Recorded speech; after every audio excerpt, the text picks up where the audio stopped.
I think my mother did exactly the right thing. I think it's absolutely extraordinary. For weeks, Camilla had believed there was one final path back to royal power. She had endured whispers, shifting duties, and a tightening circle around the king. But when Princess Anne entered a family meeting and placed a folder before Charles, the mood changed instantly. Within minutes, Camilla's final hope would disappear, and the decision that followed would turn a family struggle into a written order the palace could no longer contain. Before we go deeper into what this really means for the royal family, make sure to subscribe so you don't miss a single update. Camilla had not come to surrender. She had formally asked Charles to preserve her precedence beside him at state occasions and keep her involved in selected household decisions, believing those privileges proved she remained central to the monarchy. Anne understood what was at stake. The Princess Royal, the title traditionally given to the monarch's eldest daughter, saw the request not as a family favor, but as a test of hierarchy, discipline, and the future reign. Anne did not raise her voice. She looked directly at Camilla, closed the folder in front of her, and told Charles that her position was final. The queen consort waited for hesitation, but none came. Anne's refusal struck harder because it was controlled. Camilla understood that the woman across the table was no longer merely disagreeing with her. She had become the strongest barrier between her and the ceremonial authority she wanted to preserve. Charles felt the pressure immediately. He sat between his wife's expectation and his sister's certainty, knowing any choice would wound someone close to him. The king had balanced family loyalty with duty for years, but this moment offered no middle ground. Camilla watched him carefully. Anne watched him too. Neither woman moved. Anne then opened the folder. Inside was a written summary of disputes over ceremonial precedence, household influence, and confusion over who held final authority. Her argument, set out in the documented briefing, was not framed as revenge. It warned that blurred roles could damage stability and weaken confidence in the next reign. Charles read the final page once, then again. The room went silent. Charles removed his glasses, placed them beside the papers, and signed the royal household directive, a written internal order governing official duties and ceremonial participation. The directive restricted Camilla's role at major events and transferred several coordinating responsibilities away from her. Camilla said nothing. Anne watched the pen lift from the page, and suddenly the real question was no longer whether the order had been signed, but what had happened behind palace doors to make Charles believe it had become necessary. The battle was never simply Anne against Camilla. Beneath the titles, protocol, and controlled expressions were three people carrying three very different fears. Camilla feared becoming irrelevant. Anne feared the monarchy was drifting away from the principles she had spent a lifetime defending. And Charles faced the cruelest possibility of all, that protecting the woman beside him could eventually weaken the institution he had waited decades to lead. Princess Anne had always measured royal life through duty. She believed rank meant little, unless it was justified by service, discipline, and an understanding that the crown existed beyond any individual. The crown, in this sense, meant the monarchy as an institution rather than simply the person wearing it. That belief made Camilla's fight to preserve ceremonial influence deeply uncomfortable for her. Anne did not see the argument as one woman protecting her position. She saw a dangerous question about where personal influence should end. Camilla felt something entirely different. She had spent years surviving criticism, rejection, and public suspicion before finally reaching the center of royal life beside Charles. Now responsibilities were being removed, just as she believed her position had finally become secure. To her, losing authority did not feel administrative. It felt personal. Worse, it suggested that everything she had endured had still not guaranteed permanence. Camilla left the meeting and entered a smaller sitting room. She dismissed an aide almost immediately, then removed a bracelet and placed it carefully on the table. Anger had carried her through the first few minutes. Humiliation followed. Anne had not simply defeated her argument. She had convinced Charles to turn that defeat into something written, signed, and impossible to dismiss as another family disagreement. Charles remained behind. He ran his hand across the signed directive, but did not call for anyone to remove it. The king understood exactly what he had done. His signature might protect clarity inside the royal household, meaning the staff and family structure responsible for supporting official royal duties. but it could also damage the most private relationship in his life. He had chosen institutional stability. Now he had to live with the personal cost. Anne, however, was already thinking beyond Camilla. Her deeper fear involved William and the future reign. She believed unresolved disputes over precedence, the formal order determining who takes priority during royal events, could become far more dangerous once power eventually passed to the prince. William had been briefed privately on the disagreement, and although he had avoided openly taking sides, his concern about clear authority had quietly strengthened Anne's resolve. That was what made this moment different. Anne had tolerated tension before. She had accepted disagreements, swallowed frustration, and allowed smaller disputes to pass. But one ceremony had changed her patience into action. During that event, Camilla had crossed a line Anne believed could never be crossed again. And once we understand what happened there, Charles's signature begins to look less like a sudden decision and more like the final consequence of something already set in motion. Every palace crisis has one moment that looks small, until everything after it proves otherwise. For Anne, that moment came during a private Windsor reception weeks earlier. No voices were raised, no argument spilled beyond the room. Yet one changed arrangement, one restrained exchange, and one decision involving Catherine convinced the Princess Royal that the problem was no longer bruised pride. Something deeper had begun to shift. Anne noticed the change before the guests arrived. The prepared arrangement had placed Catherine beside her during the senior family's formal greeting, while Camilla was scheduled to join Charles moments later. A formal greeting is the ordered reception in which senior royals welcome guests according to an agreed sequence. The positioning mattered because it reflected responsibilities already settled in advance. Then an aide quietly confirmed that Camilla had instructed staff to move Catherine and place herself directly beside the king. Camilla did not see the alteration as dramatic. She believed standing beside Charles was natural and saw no reason to defend it. Anne approached her before the doors opened and asked why the agreed arrangement had been changed without consultation. The queen consort answered calmly that standing beside her husband should require no explanation. Anne's response was equally controlled. Marriage was not the issue, she said. The issue was whether established protocol could be rewritten whenever personal preference became inconvenient. Catherine learned what had happened and refused to turn it into a confrontation. She quietly told Anne that she would stand wherever necessary if it kept the evening calm. The Princess of Wales did not protest, and that restraint unsettled Anne more than anger might have. She saw Catherine absorbing the embarrassment to protect family unity. To Anne, that was precisely why the situation mattered. The person trying hardest to avoid conflict was becoming the one expected to surrender ground. Anne could no longer ignore the pattern. She remembered earlier disputes over seating, patronage announcements, and ceremonial visibility. Each disagreement had seemed manageable when viewed alone. Together, they suggested that uncertainty itself was becoming dangerous. If every occasion could be renegotiated moments before it began, then hierarchy would depend less on agreed responsibility and more on whoever pushed hardest. Charles heard the warning after the reception. Once the guests had departed, Anne spoke to him privately and told him the family could not continue surviving through improvised compromises. The king listened as she warned that without clear boundaries, one of these disputes would eventually break into public view. Charles still hesitated. He asked for several days of calm before making any decision. Camilla interpreted that delay as opportunity. Anne understood it differently. And by the time the two women entered the next meeting, both knew those few quiet days had only prepared them for a confrontation neither intended to lose. When Anne and Camilla entered the room, nothing remained to soften what was coming. No aides, no public smiles, no carefully timed ceremony to force restraint.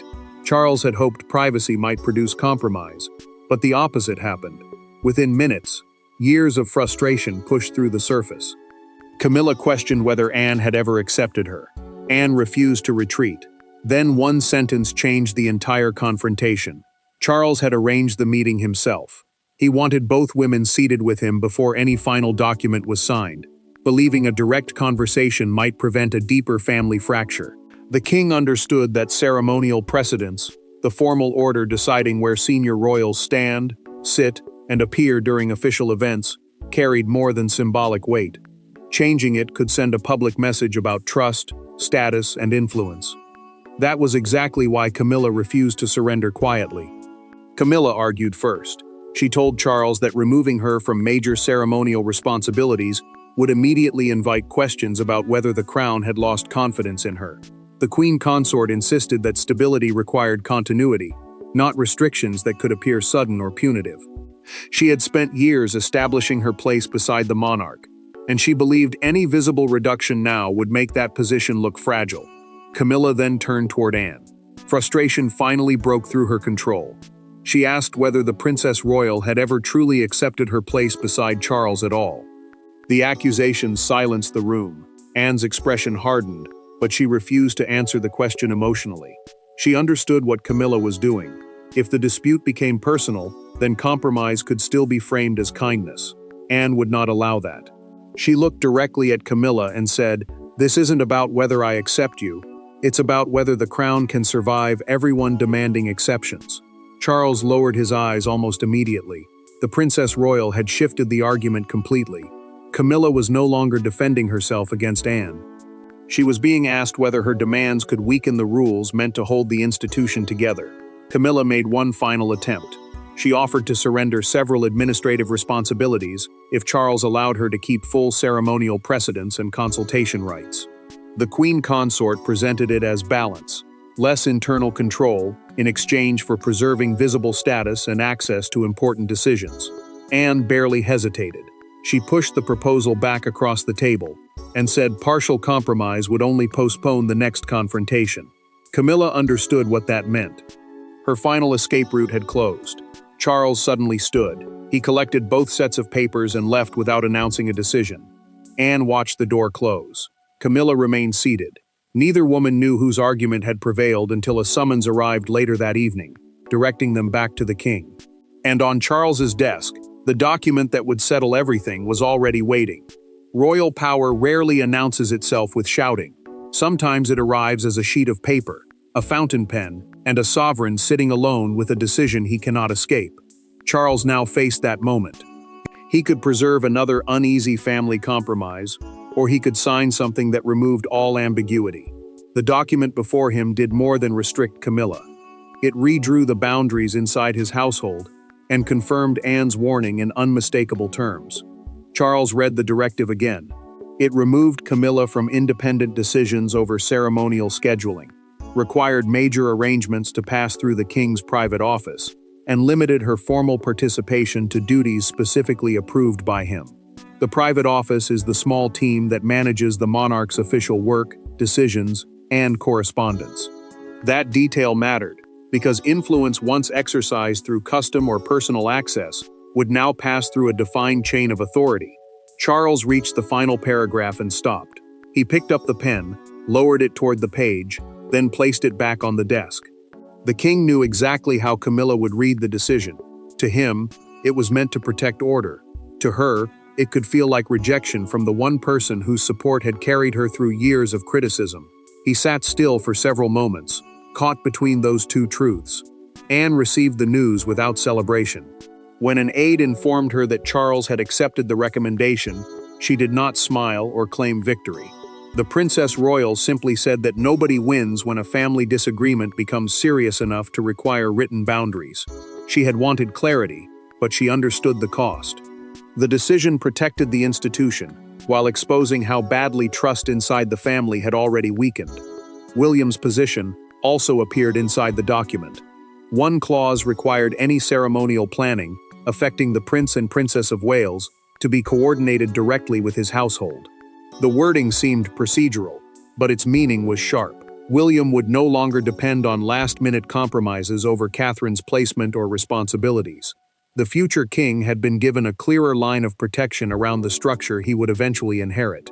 Charles then added something himself. In his own handwriting, he instructed that no family member should use ceremonial changes to settle personal disagreements. The monarch paused over those words longer than the others. It was a warning, but it also carried the weight of confession. He knew the conflict had become personal because he had allowed personal loyalties to blur decisions for too long. Then Charles signed. Anne had won no celebration. The king had gained no peace, and Camilla still had not read the full document. She knew only that her husband had approved new limits. She did not yet know how precisely those limits had been written. One clause in particular would make the entire directive feel less like administration and much more like a verdict. Camilla had survived criticism from newspapers, crowds, commentators, and people inside the royal circle. None of it carried the force of Charles's signature. She read past the formal language quickly, searching for the lines that defined what had changed. Then she reached the clause involving William and Catherine. Her eyes stopped. The queen consort placed the pages on the table and understood that this was not a warning anymore. It was the new reality. Camilla saw the consequences almost immediately. Palace staff had been instructed that future state and ceremonial schedules must pass through Charles's office, rather than being altered through informal requests from separate royal households. State and ceremonial schedules are the official plans controlling where senior royals appear, their order, and their responsibilities during important events. The change mattered because access had become structured. Personal influence could no longer quietly reshape arrangements at the last moment. Camilla felt the shift become real when 2 internal planning meetings disappeared from her diary. Her public engagements remained untouched, but the queen could see the distinction clearly. She would still perform duties, greet guests, and stand beside the king when approved. Yet the conversations that shaped those appearances were beginning without her. For someone who had fought so long to secure a permanent place, that separation felt dangerously close to being pushed toward the edge. Camilla returned to the clause concerning William and Catherine. Any ceremonial arrangement affecting the Prince and Princess of Wales would now require direct coordination with their household. She understood what that meant. The future king and his wife had been given a protected line of authority that she could no longer influence through private negotiation. The directive was not simply limiting her present, it was defining a future in which her reach would become smaller. Charles entered after she finished reading. Camilla looked at him and asked one question. Did Anne write this, or did you? The king did not hide behind his sister. He told her the final decision was his. She looked away. In that instant, anger became something harder to escape, because responsibility could no longer be placed entirely on Anne. Camilla suggested canceling several upcoming appearances. Charles immediately warned against it. He told her that withdrawing would turn an internal restructuring into a public rupture and invite exactly the speculation she feared. The queen said little, but the temptation remained. Anne made a very different choice. She instructed aides not to brief against Camilla or use the directive to embarrass her. The Princess Royal had demanded limits, not humiliation. She had won the argument, yet she refused to turn that victory into revenge. Camilla was now left with a choice.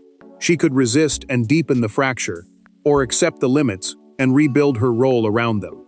And one unexpected private meeting was about to decide which path she took. The turning point did not come from Charles, William, advisors, or another royal order. It came when Camilla asked Anne for 10 minutes alone. No king, no aides, no papers waiting to be signed. After weeks of fighting through rules and ceremony, the 2 women finally faced each other without anything left to negotiate. Camilla wanted to understand why Anne had pushed so hard. The answer was more painful and more compassionate than she expected. Camilla sent the request the morning after reading the directive. Anne agreed without conditions. They met privately, with no secretaries, courtiers, or family members present, to soften the exchange.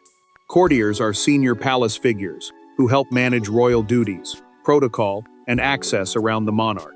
This time, none of them were involved. The queen consort could not hide behind procedure, and the Princess Royal did not need to defend a formal recommendation. Camilla spoke first. She told Anne that losing responsibility had felt like being told she had never truly earned her position. The queen admitted that beneath her anger was something much older, the fear that history would always see her as temporary, controversial, and dependent entirely on Charles. She had spent years trying to prove permanence. Now every restriction felt like confirmation that her place could still be reduced. Anne listened before answering. She told Camilla that she had never been trying to erase her. The Princess Royal said her real fear was that unresolved rivalry would poison the rest of Charles's reign and follow William into the next one. Anne believed the family could survive disagreement, but not endless battles over status.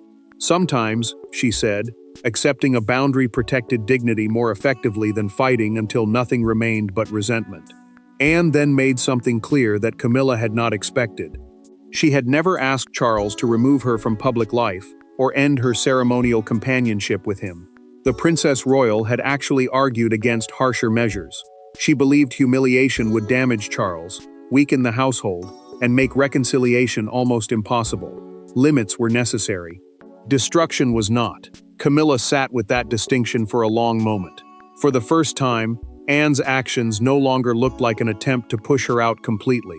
They looked like an effort to stop the conflict before it consumed everyone around it. Camilla finally made her choice.